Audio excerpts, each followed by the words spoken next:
Thank you so much for being here. I've been so excited to come up here and meet all of you. I currently am reading The Lentil Underground. Anybody familiar with this book? I imagine there's probably some of you in this room that are in this book. I'm going to apologize to our cameraman right now. I can't stay still. So, as Paul said, I am the owner and director of Haviland Earth Regeneration. It's a soil building company, and the goals of Haviland Earth Regeneration are threefold. One is to build soil as quickly as possible. 2 is to grow food that's medicine. And 3 is to teach people how to do this for themselves. So my goals today, in the next 45 minutes, are to share with you some information on how I got into this work. First, knowing very, very little about it, but because I saw the results, I wanted to know more. I'll also be sharing with you example systems, one that I've been working on in Minnesota.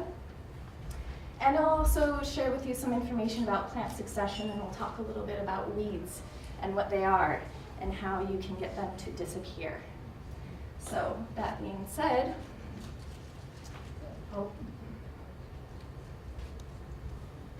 okay.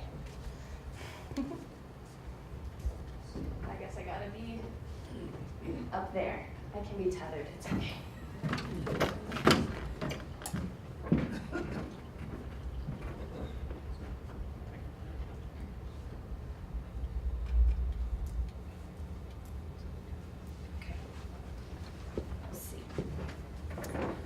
So we live in a very interesting time right now. There's lots of challenges facing this planet that back in the day maybe people could escape, right? By moving to new land, a place where there's fresh air, clean water, more space, more room to move around in. But the population has been increasing on this planet. And as aerobic organisms, as humans, we require a few things in order to live and to thrive and to be happy and healthy. Air, water, shelter, food. As we talk about the beneficial aerobic organisms in that top 3 inches of your soil, remember, aerobic organisms, beneficial microscopic organisms are just like you and me. They need air, water, shelter, and food. And so we can think about the challenges that are facing this planet right now, and it can get a little bit heavy, right? What are we going to do about this? Well, emigration has been taking place as a result of people out farming their soils for hundreds and thousands of years.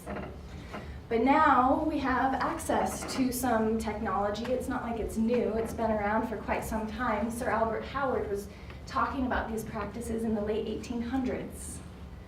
Microscopic organisms, fungi, leaf mold, nematodes, protozoa. When we bring these organisms into our growing systems,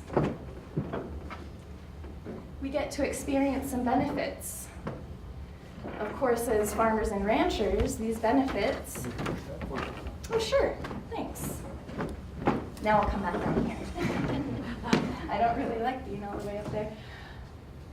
So as farmers and ranchers, viniculturists, oh, can you go back, please? Thank you. We can experience many benefits when we bring in a diverse microbial community into our soils. One, soil stabilization. Bacteria are like Slimer and Ghostbusters. Anybody? Ghostbusters? Anything bacteria touch gets coated in a sticky, slimy, gluey substance, and therefore the soil mineral component, organic matter component in your soil, it sticks together, it aggregates. I'll show you pictures in a minute. As your mineral component of the soil comes together and sticks together, now you start creating porous space in the soil, room for air, room for water percolation, room for larger organisms to come and move around and grow, and for your roots to go deeper and deeper and deeper. And because you're starting to build a diverse soil food web, because one bacterium becomes 2 in 20 minutes, Because there's more space, there's air in the soil for the organisms, there's water percolating into the soil, your roots are accessing more nutrients from organisms consuming one another, your plants are pumping out sugars which feed more microorganisms, you have nutrient retention. Nutrient retention takes place by organisms holding nutrients in their bodies. Fertilizer bags. What do fertilizer bags do? Anybody? Nothing. They just sit there until you come and you open up the container and you stick it in your sprayer and you go out, right? You have to open it up, you have to spread it out. So how does nutrient cycling take place? A predator-prey relationship between organisms in the soil. So you have to have the fertilizer bag openers and spreaders. For any of you that are conference goers, I'm sure you're finding all kinds of can you please go back to the last? Thank you. Oh, did I? No, I don't. Oh. Just give me a nod and I'll Thank you, John. I mean, Vanna. So, where was I? Fertilizer bag openers. The predator-prey relationship. So these organisms, the predators consuming their prey, open up the fertilizer bags. They absorb the nutrients that are in the fertilizer bags, and whatever it is that they don't need, they poop it out. And because your plants are producing exudates, cakes and cookies of the soil, feeding bacteria which are multiplying, the predators, when they go to the bathroom, are releasing nutrients right where the nutrients need to be, at your plant roots. It's a beautiful system. So this is how we have nutrient retention and nutrient cycling. You have water retention and water filtration from the soil food web because of the aggregation that's taking place, but also because your plant roots are growing deeper, more quickly, sloughing off organic matter. Hopefully you're adding organic matter back into the soil.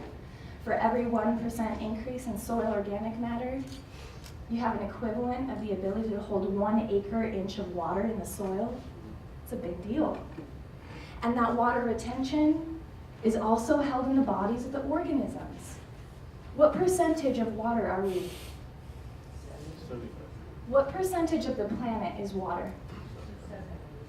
Soil organisms are 70% water. The same that's happening in the macroscopic world, it's also happening in the microscopic world. It's beautiful. It's an incredible, intelligent design. So you also have water filtration. With this aggregation, with root depth increasing, you have the ability for water to go deeper and deeper, and it's held in the soil. Because your plants are accessing the minerals and the nutrients that they need, they're fertile, they're productive. When they photosynthesize efficiently, they gain more sugar in their body. Sap-sucking insects, soft bodies insects, what organ do they not have? A pancreas. What does a pancreas do?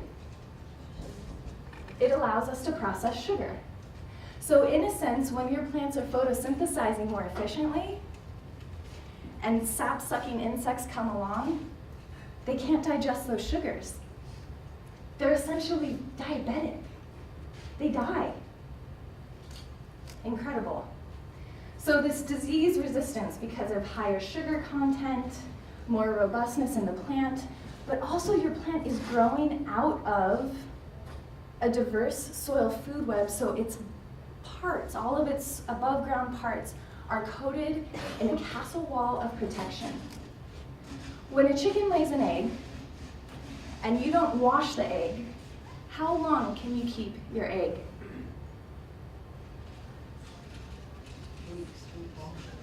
Weeks, sometimes months, out of the refrigerator. But then you wash the egg, and now you have to refrigerate it. Why? There's a protective coating on the outside of that egg. That egg was inoculated through the chicken as it was being hatched. And we are no different, and plants are no different when they grow out of the soil. This castle wall of protection assists in disease resistance from disease-causing fungi, which doesn't seem to be too big of an issue out in western Montana, although there are some fungal issues that take place out here. Toxin reduction. Fungi are an incredible organism species. They have the ability to break down toxins. They love a complex puzzle of carbon building blocks. They break down the carbon component of your soil. So their food preference would be something like wood chips, fall leaves, straw. But they can also break down petroleum. They can also break down different chemical residues. And we're finding more and more of this as research is coming out. When you have a diverse soil microbiology, you have the ability for toxin reduction in your soils. Incredibly important as we're looking for water quality, food quality, quality of life for other organisms to live. And just as I mentioned, one bacterium becomes 2 in 20 minutes. Imagine that taking place over and over and over again. Fungi breaking down carbon structures in the soil, essentially developing a carbon piping, the internet of the soil, the circulatory system of the soil. Fungal hyphae, outer bodies of bacteria, they contain carbon. Protozoa contain carbon. Living organisms, organic matter, it's carbon. The amount of carbon that's been released into the atmosphere since the Industrial Revolution, we can sequester this in the soil through using the soil food web and through using practices and approaches that many of you in this room have been using and introducing to the communities through Montana. Here's a paper I came across when I started taking Dr. Ling Ingham's Living Soils course at MUM. It's called The Rhizosphere Microbiome and Plant Health. You can read it, there's the information, but I summed it up for you. Upon pathogen or insect attack, plants are able to recruit protective microorganisms and enhance microbial activity to suppress pathogens in the rhizosphere, the area around the plant. So your plant has an intelligence to feed organisms to give it what it needs. There is a catch. If you have been applying chemicides, or if the previous owner of your land has been applying chemicides, the microbial community in the soil is just like the microbial community that's in your belly after you take antibiotics. They have to be brought back in. How much time do you have? Well, I heard recently we've got about 60 years of agriculture left in our soils worldwide. So we could speed up the process by bringing in probiotics for the soil. You could buy a bug in a jug, right? Most of them are just bacteria, by the way. Create your own product. We'll talk more about that in a moment. This was the first exposure that I had to using the soil food web. I worked at a greenhouse at the Maharishi University of Management in Iowa, and I started taking Dr. Ling Ingham's Living Soils course. And I was really excited. And so I went to Steve McClaskey, the owner of the greenhouse, and I said, Steve, can I try some of these practices in your greenhouse? He said, yeah, pick whichever row you want. And I'd been working there for about 6 months, so I picked the row that we'd been walking on the entire time. You can see there's surface salts, there's mineralization here, we have algal spots. When he would irrigate, water would pool there. I thought, well, if it's gonna work, it's gonna work here. Next slide, please. Up close, we have sow bugs. These are shredders. These are organisms that go after organic matter. If you don't have organic matter, they will go after the next best thing, which is your living plants. So we had all kinds of root destruction taking place. Tops of plants would get chopped off by these very efficient organisms that add organic matter back into the soil. We also, you can see the surface mineralization, so we have lack of organic matter, Steve had major issues with sap-sucking insects, aphids, and also major issues with powdery mildews, molds, black rot. Usually, this is in southeast Iowa, our harvests would greatly reduce about August because of the mold issues that were taking place on the plant surfaces. Here's an example. This is the surface of a cucurbit plant right here. I scraped off some of the powdery mildew, popped it underneath the microscope. I wanted to see what it looked like. This is what it looks like, magnified at 400 total magnification. These are the fruiting bodies, the spores, and these are the hyphae that come out from the powdery mildew. If you ever want to know what it is that's ailing your plants, or you're looking at your soils, or you're looking at your compost and you want to know what an organism is, just look at anything and everything. Look at your blood. Look at the cow's blood. Look at dander. Look at surfaces of plants. Look at beer. Look at sourdough starter. Because you'll start to find these things in your soil or in your composts. And so all you have to do is observe. Next slide, please. Here's a video of how the oomycetes, or the disease-causing fungi, release their spores. The organisms, disease-causing fungi fall into a category of oomycetes. That's a flagellated zoospore.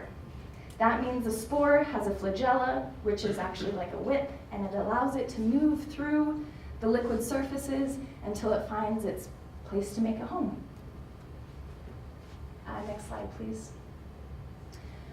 So the treatment began in February. We put down some aged llama manure, we put down some straw, and then we applied an aerobic compost tea onto the straw twice. At this time, I was very young in my soils career. I wasn't making the tea, but one of the graduates from Dr. Ingham's program was, and it was a fungal-dominated tea. Teas were also applied 3 times on the plants that ended up going into this row. Steve chose to plant black beauty bell peppers. And so we sprayed the plants at 3 key times. One at first true leaf stage. The second time was when the flower buds had developed, and then again when the flower buds have opened. And the results were very exciting to me, because when the fans come on inside this greenhouse, those spores from the powdery mildew and molds blow around everywhere. This is a perfect case for the protection, the castle wall that a diverse soil microbial community can create for the surfaces of your plant. We had no issues with powdery mildew or mold on these peppers. They were big, they were beautiful, they were juicy. And when he saved the seeds for planting next year, they were the first seeds to germinate, and he had a very high germination rate. So at this point, I was hooked. This is a microarthropod. This video is an illustration of the movement that can be happening below your feet in your fields. Notice the movement that's taking place here. Granted, I did take some soil, I added some water to it, I shook it up in a vial, and then I put a drop on a piece of glass, and then I smashed it between 2 panes of glass, and then I took an organism that lives in the dark, and I turned the light on. So maybe it behaves a little bit differently in the soil, but nonetheless it's moving. And notice the microaggregates. Notice the color inside of the microaggregates. This is evidence of fulvic acid presence, that honey color, and humic acid presence, that dark 70% cocoa color. Thank you. Oh, it's still playing? Okay, good. So here we have fungal hyphae. Fungal hyphae take the microaggregates that bacteria create through their sticky, slimy glues. I think if you just turn the volume down. Yeah, I think it's hooked up through the main line. I don't know if we can. Well, sorry about that. Oh, yeah, that should work. Thank you. So bacteria create the microaggregates in the soil. Essentially, they're the brick makers, right? Fungi are the mortar that hold the bricks together. And so you can see, not in this field of view now, but when it moves, you'll be able to see fungal hyphae that are holding aggregates together. This is the assistance in soil aeration and soil stabilization. This keeps us from the next dust bowl. Now, all these tiny little dots, these are bacteria. And we have a nice diversity of bacteria, and that's important. The majority of the soils that I look at, even soils that have been organic for 15 years, have very low bacterial diversity. Bacteria are the foundation of the soil food web. If you don't have a diverse bacterial population, you don't get anybody else. Because everybody goes after these guys, or the ones that go after these guys. So that's a key organism that you need to bring in first. Bacteria love simple sugars. Cakes and cookies of the soil, right? Exudates, plant root exudates, green manure, green material, hay, anything that's got sugars in it is going to feed bacteria. Next, please. And this is probably going to have some audio on it as well, Amen. If you'll hit the button one more time, please, John.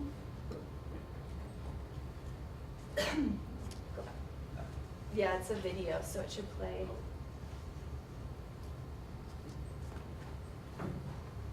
Just one more time. Great, thank you. Okay, again, here's a really great example of the movement that's taking place in the soil. This is what creates soil structure so that your plants can go down and can access the minerals and nutrients that they need. Here, this bumbling action, these are protozoa. These are flagellates. And they're taking their flagella, their little whips that they use to move through the soil and the hydroscopic or water layer that are in soil porous space, and they dig into aggregates and they dig out bacteria and they eat them.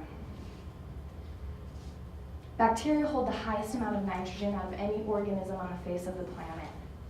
They have a carbon and nitrogen ratio of 5:1. So as long as you have enough bacteria and diverse bacteria, and you have the predators of bacteria, then you can have nutrient cycling taking place, you can have the nitrogen component that you need.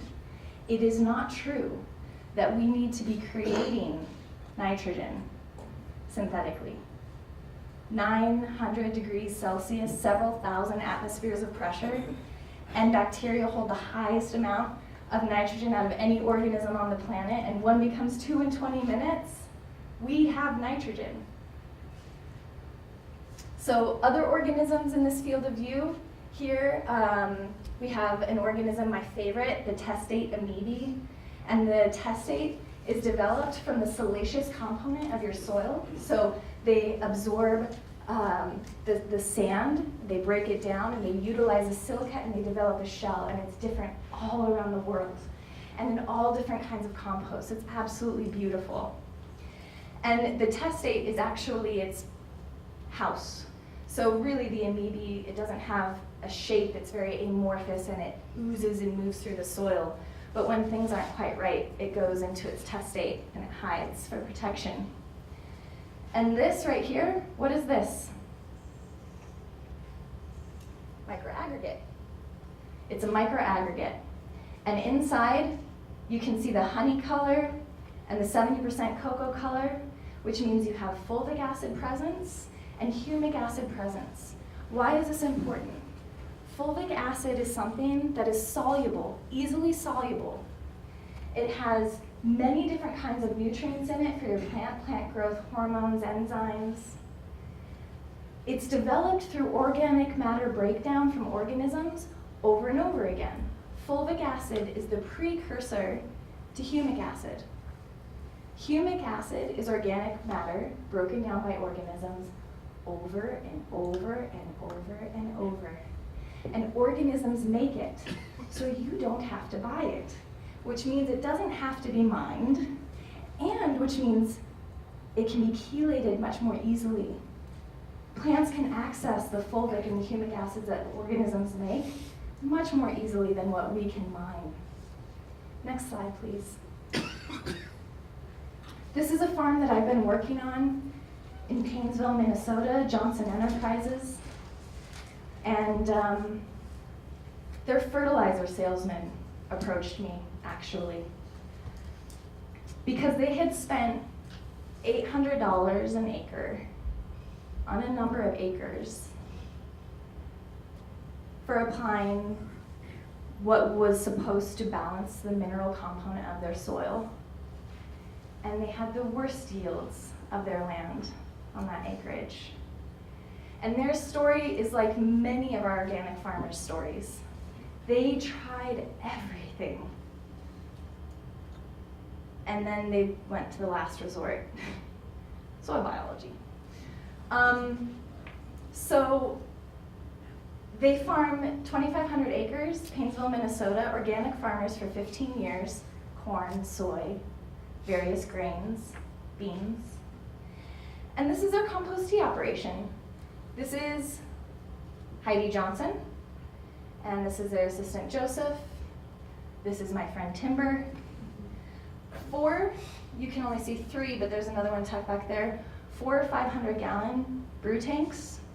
They brew compost that they make in windrows. They just recently finished their self-propelled compost turner. And they apply compost tea 3 times in the spring at the rate of 25 gallons per acre. Next slide, please.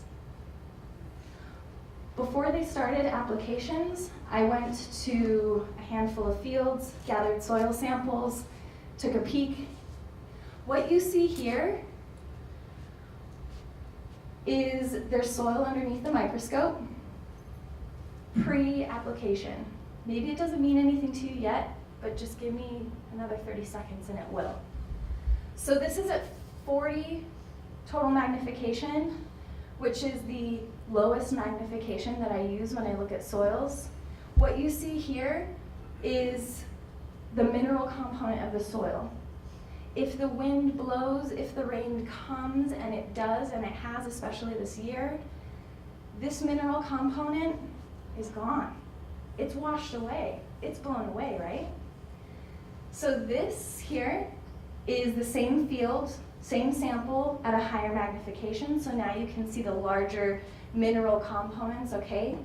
No aggregation, no fulvic acids, no humic acids. Here's another field, same thing.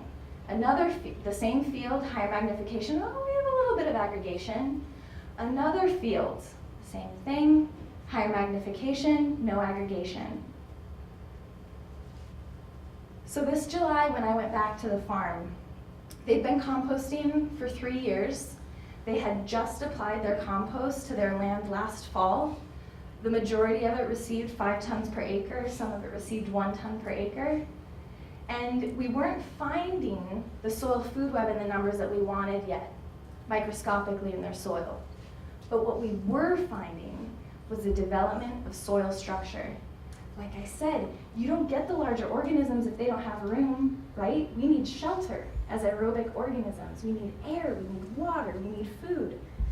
So of course we weren't finding the larger soil food web organisms because the habitat hadn't been made for them yet. So this here is after their 5 tons per acre compost application and 3 applications of compost tea. Notice this aggregation that's developing. Look at this beautiful aggregate, humic acid presence. Here again, more aggregation, fulvic acid, humic acid presence. This one here, field 26, holy moly, look at that. That is airspace. That is water retention, water filtration. That's room for larger organisms. And here's up close the beautiful aggregate structure there. So this is field 26 again, just a little bit bigger so that you can see the side-by-side comparison. Same magnification right here, same field, completely different environment. Next slide. Anybody here familiar with ragweed? Yeah? I haven't seen it in Montana, but maybe I haven't been invited to the places where it grows.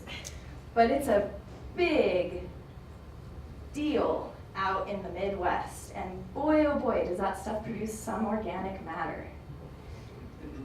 This is a bean field. So this is in 2008. And the Johnsons have a weed problem. Next slide, please. This is this July. Wow. There's still ragweed. It's right here. But you know what? It was up to my knees. What's happening? The weeds are getting stressed out. Have you ever heard of a stressed out weed? This is a rye field. Next slide, please. This is a soybean field this year. I just got a call from Clifford yesterday, right before I got on the plane to come here. And he was so excited. He said, for the last 10 years, our bean yields have been at 20 bushels per acre. That's been our best. Molly, I'm sending you a photo. 36 bushels per acre. Everything that they've been applying on their land came from their land. Came from their cows, came from their bean straw, their oat straw, their alfalfa. They made it all. And this spot right here, it missed out. They ran out of compost in the soybean field. So here you have a beautiful side-by-side comparison. 5 tons per acre compost, none. That's a big difference. Next slide, please. One of the things that they've been doing is inoculating their seeds with compost tea or compost extract. I remember the day that the Johnsons did that. It was a scary day for them. You don't really want to get your corn seeds wet, right? Unless they're in the ground. And here they created this huge strainer where they put their corn seeds in and they dumped it into compost extract. And then they lifted it out and they put it into their seed dryer. And then they planted it. And so we went out into the field and we dug up some roots. And this here is this corn seed coat.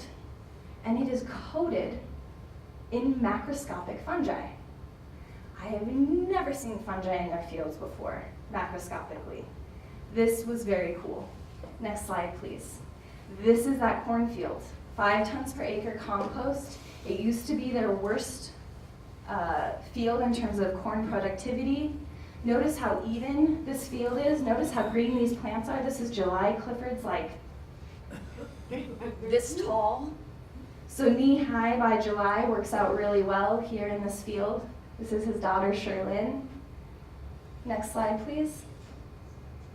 Yes, they do some cultivating, but notice the spaces in between the corn plants. Are there any weeds? We didn't go in and sift out the seeds from the weeds. They just didn't come. They didn't grow. Why? Next slide, please. What are weeds? Weeds are an early succession species. When you plow a field, when you bulldoze a site, what are the first plants to come up? Weeds. Why? Well, Mother Nature does not like to be naked. She will clothe herself. But what's the point? The point is that you've created an environment that the weed seeds like. There's something happening in the soil that makes those weed seeds respond. 80% of the energy of a weed goes into creating its seeds. That means it's not pumping out very many exudates, which means it's not feeding a whole lot of bacteria. But it does mean that these plants grow very quickly. They can change generationally, very rapidly, right? One of the reasons why we have herbicide resistance, plants are smart. So they're creating seeds that have the ability to resist these kind of chemicides that we're putting in. But weeds, let's look at them as like one of our organic matter producers. Remember the ragweed photo? That soil is begging for organic matter. And those weeds are like, I'm on it. So maybe they could be an indicator of a system out of balance. Something like compaction. Something like drastic changes in nitrates. Bacterial flushing, when you go in and you till a field and you disturb it and you break up all of the fertilizer bags and kill the fertilizer bag openers and spreaders. Bacteria enjoy disturbance. They can handle it. And the type of nitrogen that bacteria put out is nitrogen in the form of nitrate. And weed seeds really like nitrate, and so they grow. Weeds also really enjoy drastic changes in pH. So when you're playing around with your soil chemistry by adding different kinds of minerals, you're changing your pH. And bacteria happen to enjoy this environment, and weed seeds do as well. I'm not saying mineral balancing doesn't have a place here. That's why the title of this talk mentions the soil food web as a tool, not the tool. But fungi are the largest mining operation on the soil. They have the ability to break down the mineral component of the sand and the silt and the clay. And so when a microarthropod comes along and takes a bite out of the fungi and then takes a dump, all of those minerals that were in the fungi are now available for your plants to absorb. Or that microarthropod dies. And now it starts breaking down in the soil. Again, it goes through the whole cycle. So weeds indicate a system out of balance. Next slide, please. And they also happen to be, like I said, an early succession plant. And so when we look at organism succession, plant succession, and soil biological succession, as we go through succession, notice we have an increase in biomass, which means we have an increase of foods being added to the soil, which means we have an increase of organic matter, which means we have an increase of bacteria, fungi, protozoa, nematodes, microarthropods, because there's food, and there's air, and there's water, and there's shelter. Thank you. So what this slide is saying is that in early succession environments, we have a predominance of bacteria and very little fungi. That's because there's not a lot of organic matter in the form of carbon, complex carbon structures that fungi like. Their food's not there. Over time, you start getting more biomass. Plants live and die and live and die and live and die, and you have organic matter buildup. And then you start amassing foods for organisms like fungi that now will start to break down that organic matter component and assist in being the mortar that hold the bricks together that make the house of the soil. So now you have some room for other organisms to come in. Over time, we end up getting a balance of fungi and bacteria. So that's your pasture lands. Before that is going to be your corn. Before that is going to be more of your annual species. Okay, so I'm bringing this up because I want you to keep in mind how you're adding organic matter to your soil. Are you adding it in the form of bacterial foods only? Are you adding organic matter in the form of complex carbon structures? And is it able to get broken down? Do you need to bring in biology? Do you need to inoculate your organic matter with the biology that should be in your growing system? Next slide, please. So again, as we have soil structure, as we have organic matter increase throughout succession, now we have room for other organisms like our protozoa, bacterial-feeding nematodes, fungal-feeding nematodes, predatory nematodes. Then you have room for microarthropods and macroarthropods. But you also have a shift in the form of nitrogen, because when a protozoa eats a bacteria and it goes to the bathroom, the form of nitrogen that comes out of that protozoa is nitrogen in the form of ammonium. And that's the form of nitrogen that, unless you're growing brassica or weeds, you need ammonium. Because, why? What do weed seeds not respond to? Ammonium. What do weed seeds respond to? What form of nitrogen? Nitrates. Next slide, please. So contact me. I'm going to be around all weekend. I really want to meet you. I want to learn about what you're doing, share some information with you. I don't have time for questions, but again, I'll be around. So please, by all means, come up to me, talk with me. And if for some reason that doesn't work out, I've got business cards. I'll put them on the front table. You can go to my blog called The Microherders Manifesto for some information. All of that information is getting transferred to my website that's being built, www.soilalliance.com. And I really appreciate all of the work that you do. And I appreciate that you are pushing people to understand that it's quality that matters and should be compensated for, and not quality. Thank you.